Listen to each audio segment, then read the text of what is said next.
En el pueblo cristiano evangélico por mucho tiempo se ha debatido o se ha argumentado de que si una persona que no habla en lenguas espirituales es que no tiene el bautismo del Espíritu Santo en su vida.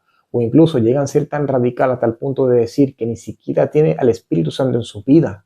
Pero ¿será esto cierto? Ignorando de que el sello del Espíritu Santo y el bautismo del Espíritu Santo y fuego son dos escenarios distintos, ya que el hablar en lenguas no es la evidencia inicial del bautismo del Espíritu Santo, sino que es un don que se da cuando la persona es bautizada en el Espíritu Santo, ya que puede manifestársele también el don de profecía, el don de discernimiento, pero no podemos reducir que solamente el hablar en lengua es la evidencia inicial de un bautismo en el Espíritu Santo. Yo soy Christopher López, tu amigo y hermano en la fe, y todo este tema lo estaré desglosando a la luz de la palabra hoy en este video.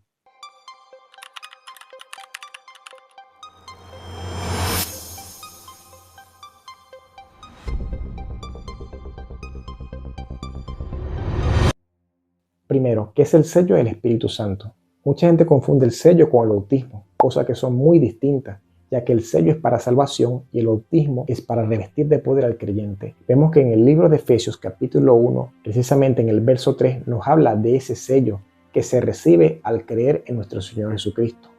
En él también vosotros, habiendo oído la palabra de verdad, el evangelio de vuestra salvación, y habiendo creído en él, fuisteis sellados con el Espíritu Santo de la promesa.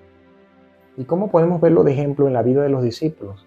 En el libro de Juan capítulo 14, versos 16 al 17, nuestro Señor Jesucristo le dice a sus discípulos estas siguientes palabras, que el Espíritu Santo estaría con ellos y luego estaría en ellos, tiempo futuro, cosa que todavía no había pasado, ya que el Espíritu Santo aún no habitaba en ellos, por eso les dice que estaría en ellos. Cuando le dice que estaría con ellos, es que el mismo Espíritu Santo que ungió al Señor Jesucristo cuando lo bautizó, ya estaba en Jesús, es decir, que cuando los discípulos veían al Señor Jesús, también veían al Espíritu Santo obrando en nuestro Señor Jesucristo, cosa que aún ellos no habían experimentado, sino que lo experimentan más adelante en el libro de Juan, capítulo 20-22, que el Señor Jesús le dice estas siguientes palabras: recibid al Espíritu Santo. Y fue allí donde el Señor sopla sobre ellos, y allí ellos reciben al Espíritu Santo como sello para salvación. Mucha gente confunde que cuando Jesucristo hace la promesa de que el Espíritu Santo estaría en ellos, es que se estaba hablando de Hechos 2, cuando esto no es así, sino que son dos promesas. Primero, el Señor Jesucristo les promete que estaría en ellos, cosa que se cumplió, como acabo de decir, en Juan 20-22, y luego le hace la promesa en el libro de Hechos, capítulo 1-8, diciendo que el Espíritu Santo vendría sobre vosotros para que recibieran poder, y recibierais poder cuando el Espíritu Santo venga sobre ustedes, cosa que se cumple en Hechos capítulo 2. Lo que me llama la atención que cuando el Señor Jesucristo le dice que recibirían poder, la palabra que está allí en griego es la palabra dunamis, que es la palabra más allegada a la palabra dinamita en español, que en pocas palabras le está diciendo que recibirían ese fuego, esa chispa, para ser efectivo y eficaz en su ministerio, cosa que se cumple en Hechos 2 cuando ellos son revestidos del Espíritu Santo y de poder y empiezan a hablar en nuevas lenguas, confirmándoles así la promesa de nuestro Señor Jesucristo, y así siendo eficaz para la obra que se le vendría más adelante. Ahora, ya que hablamos del sello del Espíritu Santo, voy a hablar del bautismo del Espíritu Santo, de que si el hablar en lengua es la evidencia inicial, ya que cuando los discípulos fueron revestidos de ese poder en Hechos 2, ellos hablaron en lenguas, pero realmente siempre esta es la evidencia inicial. Lo que me llama la atención es que Pedro, cuando viene, recibe este poder y comienza a hablar en lenguas, habían personas que estaban allí y se reían diciendo de que parecían que estaban ebrios, borrachos, porque los oían hablar en este tipo de lenguas. Se entiende que eran lenguajes humanos en ese entonces, pero después que Pedro intenta aclarar esta situación diciendo de que esto era lo cumplido por el profeta Joel, y empieza a recitar el libro de Joel diciendo que en los postreros días los jóvenes tendrían visiones y profetizarían, y que los ancianos tendrían sueños proféticos. Pedro estaba asociando lo que era esa experiencia de hablar en lenguas con la experiencia de que Joel estaba hablando de que en estos últimos días los jóvenes también profetizarían, tendrían visiones y también tendrían sueños proféticos. Pedro asoció estas experiencias con un bautismo que estaba ocurriendo en ese momento.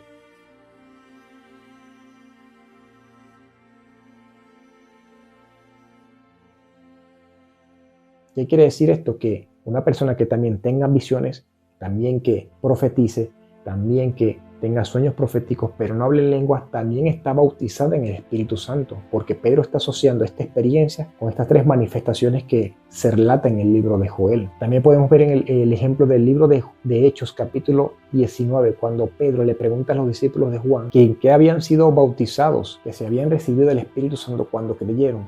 Ellos dijeron, ni siquiera hemos oído del Espíritu Santo. Cabe destacar que ellos ya eran creyentes porque ya se habían bautizado, ya se habían arrepentido. Lo que no habían sido bautizados es el bautismo de Jesús, pero ya ellos creían en Jesucristo de todo corazón. Quiere decir que aún no eran bautizados en Espíritu Santo y fuego. Por eso Pablo les impone las manos y allí es donde ellos reciben el bautismo. Y dice la Escritura que comienzan a hablar en lenguas y profetizar. Cosa que puede darse que cuando una persona recibe el bautismo, además de hablar en lenguas, también puede profetizar. No podemos reducir que si no hablas lenguas, pero sí profetizas, entonces no tienes el bautismo, ya que se te están manifestando estas dos cosas, estos dos dones, ya que el bautismo del Espíritu Santo es la puerta hacia los dones, que habla en el libro de Corintios capítulo 12, los 9 dones del Espíritu Santo. Entonces, volviendo al punto inicial que tocamos de que si el hablar en lengua es la evidencia inicial, ya que como se dio en el Hechos 2 de que los discípulos hablaron en lenguas cuando vino por primera vez sobre ellos, ¿podemos decir que siempre esto es así? Pues no, porque en el libro de Hechos, cuando Felipe fue y predicó por toda Samaria, ahí estaba un mago que se llamaba Simón, que también se arrepintió y se convirtió, y también que Felipe se ganó a la multitud que estaba allí para Cristo, que luego fueron los apóstoles para supervisar lo que Felipe ya estaba haciendo allí por el Espíritu Santo. Los discípulos fueron y oraron por los que estaban allí, impusieron sus manos y recibieron el Espíritu Santo. No dice que hablaron en lenguas. Mucha gente o muchos lectores interpretan de que se sobreentiende que hablaron en lenguas porque cuando Simón ve que los apóstoles ponen las manos sobre la multitud y reciben el Espíritu Santo, él pudo haber visto una manifestación. Por eso él dice, dadme a mí este poder para que en que yo ponga las manos también reciban el Espíritu Santo. Mucha gente interpreta de que Simón vio una manifestación de hablar en lengua, pero realmente esto no fue así porque no nos dice claramente. También pudo haber sido como quien dice una manifestación de profecía, de visiones, de sanidad, de echar fuera demonios, etcétera, pero realmente no lo dice, así que no podemos decir que siempre que hay un bautismo en el Espíritu Santo y fuego está la evidencia inicial de hablar en lenguas, porque en este caso no fue así. Y la gran pregunta bíblica concerniente a este tema, ¿hablarán todos en lenguas?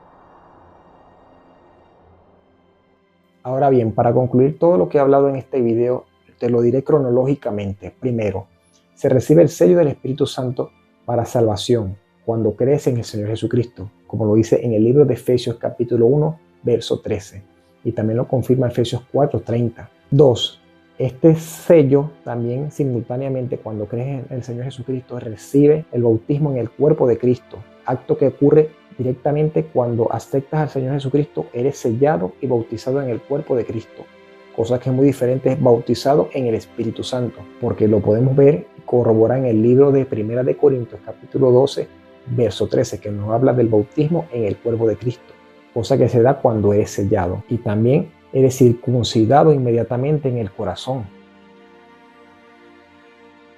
Ahora después de esto viene lo que es el bautismo en el Espíritu Santo y fuego, que es un acto que viene después de que eres sellado para salvación. Ahora eres capacitado, ungido y habilitado para el mundo espiritual, ya que cuando eres bautizado en el Espíritu Santo y fuego, el Espíritu Santo te habilita y prácticamente te mete en ese mundo espiritual para que seas útil en el mundo espiritual, valga la redundancia, ya sea que recibas dones espirituales o que empieces a tener experiencias espirituales como visiones, como sueños proféticos, o incluso como le pasó a Pedro, que tuvo hasta un éxtasis. Ahora comienzas a tener este tipo de experiencias por el bautismo del Espíritu Santo y fuego y eres revestido de poder para pregonar el Evangelio, como también pasó en Hechos 2, de que se convirtieron miles de almas en esa predicación de Pedro. Entonces, esta es la diferencia del bautismo y de lo que es el sello. Uno es para salvación y otro es para revestimiento de poder. El Espíritu del Señor está sobre mí, por cuanto me ha ungido para dar buenas nuevas a los pobres, me ha enviado a sanar a los quebrantados de corazón, a pregonar libertad a los cautivos y vista a los ciegos, a poner en libertad a los oprimidos, a predicar el año agradable del Señor. Sin más nada que decirte, espero que todo esto lo hayas podido entender y haya sido aclarado alguna de tus dudas. Así que te deseo lo mejor y muchas bendiciones para tu vida.